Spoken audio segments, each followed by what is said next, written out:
Why is China saying Australia breached its airspace? This is an island in the Paracels, in the South China Sea in 2020. Fast forward to now, we see an outpost emerge from the sand. A new counter-stealth radar system being built by the Chinese military, according to analysts. To China, its location is important. It falls within this area they dub the 9-dash line, a region of this sea they claim as theirs, and crucial to their trade and defence. And just this week, China says an Australian Air Force plane flew over these islands. China fired flares at it, claiming it had breached its airspace. The island's sovereignty is disputed. They've also been claimed by Vietnam and Taiwan, but have been controlled by China since a violent conflict in 1974.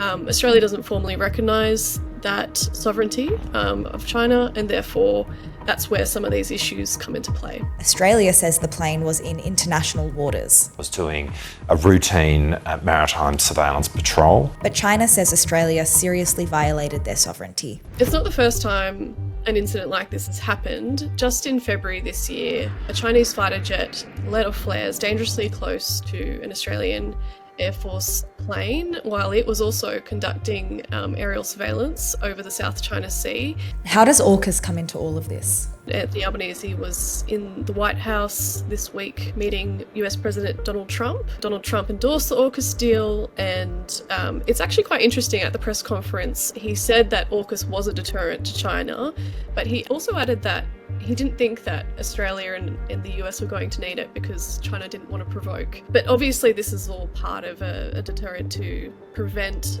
China from asserting its dominance in those sort of contested regions that are really important for global trade and the rules-based order.